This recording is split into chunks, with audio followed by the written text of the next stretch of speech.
नमस्कार, आप देख रहे हैं SPN 9 न्यूज़ और मैं हूं आपके साथ मनीष कुमार सैनी। देश भर में 7 चरणों में 543 सीटों पर मतदान का दौर जारी है और आज छठे चरण में हरियाणा की 10 सीटों का सवाल यहां पर आ गया है, क्योंकि हरियाणा की 10 सीटों पर वोटिंग सुबह 7 बजे से शुरू हो गई है और वोटिंग फिलहाल जारी है। और ऐसे में तमाम जो राजनीतिक पार्टियां हैं उन्होंने पिछले यहाँ पर कुछ दिनों या यूं कहें कुछ महीनों में जो माहौल यहाँ पर बना कर रखा है उससे यहाँ पर काफ़ी ज़्यादा असमंजस की स्थिति पैदा हो गई है, क्योंकि यहाँ पर अब ये कयास लगाना मुश्किल होता जा रहा है कि हरियाणा में आखिर सरकार में कौन आएगा। यानी कि यहाँ 10 लोकसभा सीटों से कौन सी पार्टी का सांसद लोकसभा की तरफ जाता हुआ नजर आएगा, क्योंकि यहाँ पर तमाम विपक्षी पार्टियों ने जिस तरीके से राज्य सरकार पर यहाँ पर दबाव बनाया उसको लेकर कहीं ना कहीं लोकसभा चुनाव भी यहाँ पर प्रभावित होता हुआ नजर आ रहा है। और ऐसे में जो बीजेपी है उसके खिलाफ यहाँ माहौल बनता हुआ पूरी तरह से नजर आ रहा है और उसको देखते हुए कहीं ना कहीं यहाँ पर वोटिंग में कटौती होने की संभावना तमाम विपक्षी दलों द्वारा यहाँ पर जताई जा रही है। और कहीं ना कहीं देखा जाए तो जिस तरीके से यहाँ पर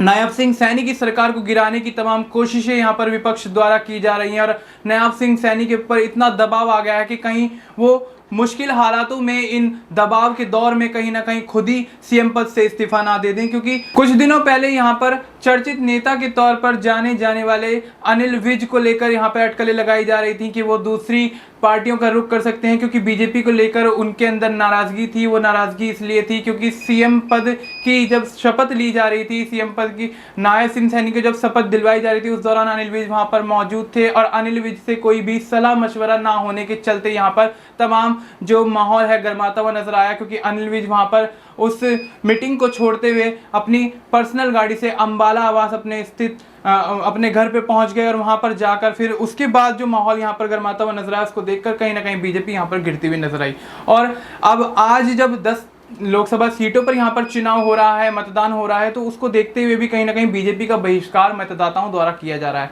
इस विषय पर नाजमीन हमारे साथ मौजूद है। तो नाजमीन, क्या लगता है कि जिस तरीके से यहाँ पर वोटिंग का बहिष्कार हो रहा है और तमाम विपक्षी दलों द्वारा बीजेपी के खिलाफ जो माहौल यहाँ पर बनाया गया है उसको लेकर क्या कुछ स्थिति सामने आने वाली है इस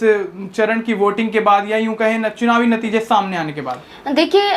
जहां छठे चरण का मतदान जारी है और देखा जाए तो शाम होने को है, लेकिन अभी तक जैसे कि माहौल की बात करें वो कहीं ना कहीं ठंडा पड़ता हुआ दिखाई दे रहा है। हरियाणा में बात करें तो जहां 10 लोकसभा सीटें हैं, जहां भारतीय जनता पार्टी बिना किसी गठबंधन के 10 की 10 सीटों पर खुद ही अपने प्रत्याशियों का ऐलान करते हुए नजर आई है। कई सांसदों को फिर से मौका दिया गया है तो कई सांसदों का बदलाव यहां पर किया गया है, यानी कि जो सांसद मौजूदा थे उनके बदल कर यहां पर नए प्रत्याशियों के रूप में कई चेहरों को उतारा गया है। लेकिन अगर मुकाबले की बात करें तो हरियाणा में अंबाला, जैसे कि आपने बात कही, अंबाला लोकसभा सीट है, रोहतक है, कुरुक्षेत्र है, भिवानी है, यहाँ पर करनाल की बात कर लें, सोनीपत की बात कर लें, ये ऐसी बड़ी बड़ी सीटें हैं जहां भारतीय जनता पार्टी अपने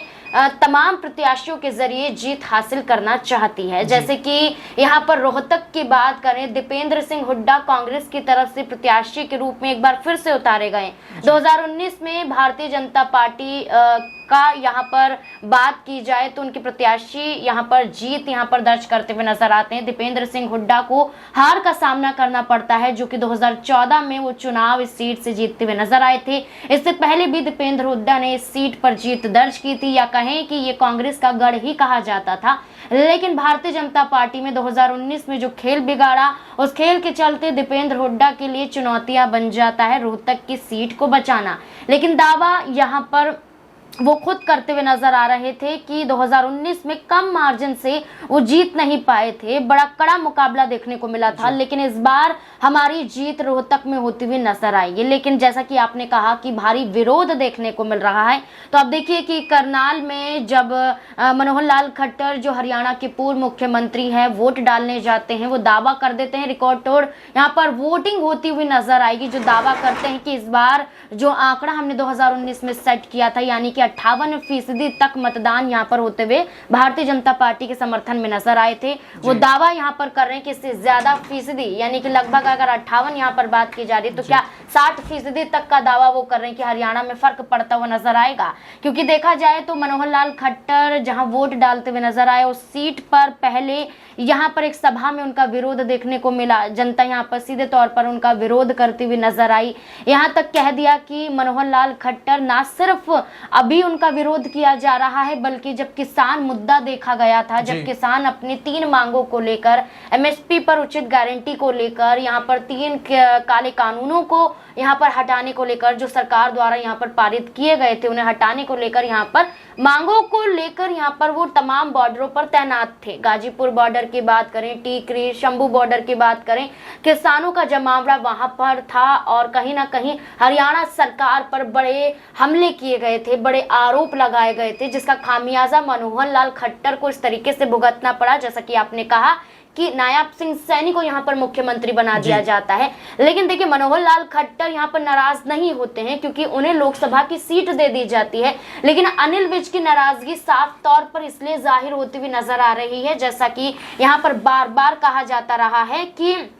अनिल विज अंबाला से 6 बार विधानसभा का चुनाव जीते हैं, उसके बावजूद गृह राज्य मंत्री रह चुके हैं। लेकिन अनिल विज की बात करें तो वो जो नायब सिंह सैनी है वो उनके समर्थकों में से कहे जाते थे, जूनियर के रूप में देखे जाते थे। लेकिन अनिल विज को तवज्जो ना देकर नायब सिंह सैनी को तवज्जो देना कहीं ना कहीं अनिल विज को खटकता हुआ नजर आया, जिस वजह से वो कैबिनेट की मीटिंग से कहीं ना कहीं अपने आप को दूर रखते हुए नजर आए। यहाँ पर नायब सिंह सैनी के मुख्यमंत्री बनने पर खुशी जाहिर नहीं करते हुए दिखाई दिए। यहाँ पर उन्हें मनाने के लिए चंडीगढ़ नायब सिंह सैनी भी पहुंचे, मनोहर लाल खट्टर भी पहुंचे। तो कई कारण है अनिल विज की नाराजगी का, जो कहीं ना कहीं आज के लोकसभा चुनाव पर असर डालता हुआ नजर आ सकता है। अच्छा, जिस तरीके से यहाँ पर पूरा माहौल यहाँ पर बनाया, हरियाणा में बीजेपी और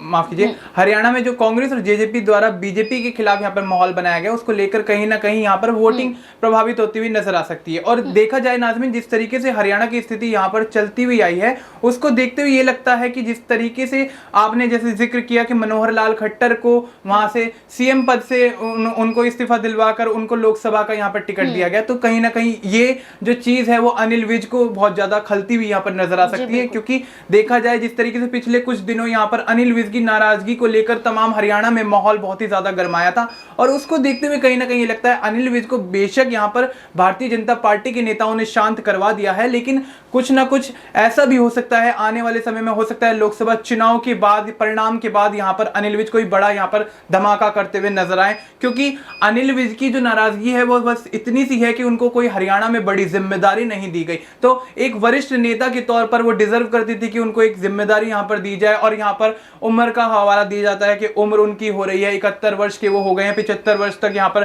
भारतीय जनता पार्टी में किसी भी बड़े नेता को या बड़े पद पे यहाँ पर रखा जा सकता है। तो कहीं ना कहीं ये तमाम जो चीजें हैं वो बीजेपी के खिलाफ यहाँ पर माहौल बनाती हुई नजर आती हैं। अगर देखा जाए तो कहीं ना कहीं अनिल विज के साथ जितने भी यहाँ पर सांसद कह लें, नेता कह लें, या पार्टी के जितने भी कार्यकर्ता अनिल विज का समर्थन यहाँ पर करते हुए नजर आए हैं, उसको देखते हुए ये भी हो सकता है कि अनिल विज भविष्य में कोई नई पार्टी का गठन कर लें और बीजेपी के खिलाफ वो जा सकते हैं। तो उस पर क्या लगता है आपको? देखिए, अनिल विज को लेकर, जैसे कि उनकी उम्र को लेकर उनका ये कहना था कि भारतीय जनता पार्टी जहां विधानसभा चुनाव के दौरान यहाँ पर किसी चेहरे को लेकर चुनाव नहीं लड़ना चाहती थी। 5 राज्यों में 2023 में विधानसभा चुनाव हुए, उस दौरान कहा गया कि चेहरा कोई नहीं होगा, बल्कि प्रधानमंत्री नरेंद्र मोदी के चेहरे पर चुनाव लड़ा जाएगा। तो आप देखिए, मध्य प्रदेश, राजस्थान, छत्तीसगढ़, तमाम 5 राज्यों में चुनाव हुए प्रधानमंत्री के चेहरे के रूप में। लेकिन जब चुनाव जीता गया तो वहां पर यह कहा गया कि प्रधानमंत्री के चेहरे की बदौलत नहीं, बल्कि मध्य प्रदेश की बात करें तो यह कहा गया कि शिवराज सिंह चौहान की कई ऐसी योजनाएं मौजूद हैं जिनके बलबूते पर मध्य प्रदेश में भारतीय जनता पार्टी चुनाव जीतती हुई नजर आई। उस दौरान जब मुख्यमंत्री बनने के बाद शिवराज सिंह चौहान को लेकर देखी जाती रही, तो शिवराज सिंह चौहान की नाराजगी जाहिर तौर पर खुले मंच पर ऐलान वो करते हुए नजर आए, क्योंकि मुख्यमंत्री उन्हें नहीं बनाया गया, लेकिन नाराजगी दूर की गई लोकसभा का चुनाव लड़ाकर। आप देखिए विदिशा से वो लोकसभा का चुनाव लड़े, यहाँ पर नाराजगी जो दूर की जा रही है, या तो विधानसभा में उन्हें चुनाव लड़ाया जाता है या तो फिर लोकसभा का टिकट दिया जाता है, लेकिन अनिल विज के साथ ये दोनों ही चीजें नहीं होती हुई नजर आई। कैबिनेट में ना ही उनके समर्थक विधायकों को जगह दी गई, ना अनिल विज को जगह दी गई, ना ही कैबिनेट विस्तार से पहले अनिल विज से पूछा गया, नयाब सिंह सैनी को मुख्यमंत्री बनाने से पहले भी नहीं पूछा गया, वही लोकसभा की कोई सीट नहीं दी जाती है। तो ये नाराजगी अनिल विज का कारण है, उम्र कोई कारण नहीं है, क्योंकि अगर उम्र की बात करें तो भारतीय जनता पार्टी जो इस बार के चुनाव में 70 पार के लोगों को हटाती हुई दिखाई दे रही है, तो प्रधानमंत्री नरेंद्र मोदी खुद मौजूद है जो वाराणसी से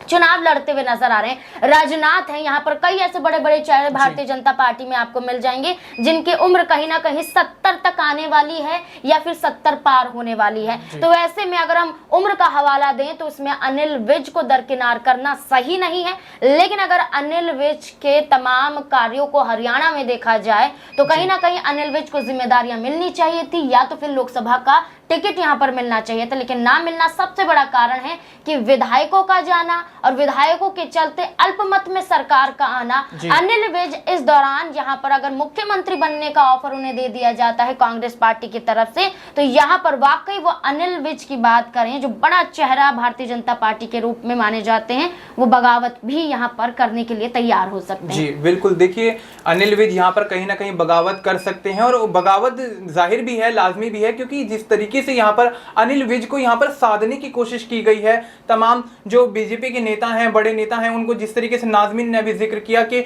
नरेंद्र मोदी खुद 75 वर्ष के होने वाले हैं, अगले साल वो 75 वर्ष के पूरे हो जाएंगे, तो क्या भारतीय जनता पार्टी नरेंद्र मोदी को हटाकर यहाँ पे पीएम पद के लिए किसी और को चुनेगी? क्या प्रधानमंत्री के अलावा कोई और, नरेंद्र मोदी के अलावा कोई और यहाँ पर प्रधानमंत्री बनता हुआ नजर आएगा? तो ये तमाम सवाल हैं जो बीजेपी के ऊपर कहीं ना कहीं एक सवाल निशान लगाते हैं, और इन बातों को लेकर, इन सवालों को लेकर कहीं ना कहीं विपक्ष जो है यहाँ पर बहुत ही ज्यादा हमलावर है, और ऐसे में जो अनिल विज की जो नाराजगी यहाँ पर हरियाणा में है वो कहीं ना कहीं जग जाहिर है। और ऐसे में देखा जाए तो पूरे राजनीतिक माहौल को जिस तरीके से यहाँ पे बदला गया है, अनिल विज के खिलाफ जब पूरी बीजेपी चली जाती है तो कहीं ना कहीं कांग्रेस पार्टी से उनको ऑफर आता है, जेजेपी से उनको ऑफर आता है, दुष्यंत चौटाला खुला समर्थन करते हुए उनका नजर आते हैं, कहते हैं कि अगर आप बीजेपी छोड़ दे तो आप हमारे साथ आ सकते हैं, और हो सकता है दुष्यंत चौटाला के साथ अगर भविष्य में अनिल विज चले जाते हैं तो वो भविष्य में दुष्यंत चौटाला उनको अपनी पार्टी से कोई बड़ी जिम्मेदारी देता है। तो नाज़मीन, आखिरी मेरा सवाल ये रहेगा कि क्या आपको लगता है कि अनिल विज अगर दुष्यंत चौटाला के साथ चले जाते हैं तो दुष्यंत चौटाला अनिल विज को कोई बड़ी अच्छी जिम्मेदारी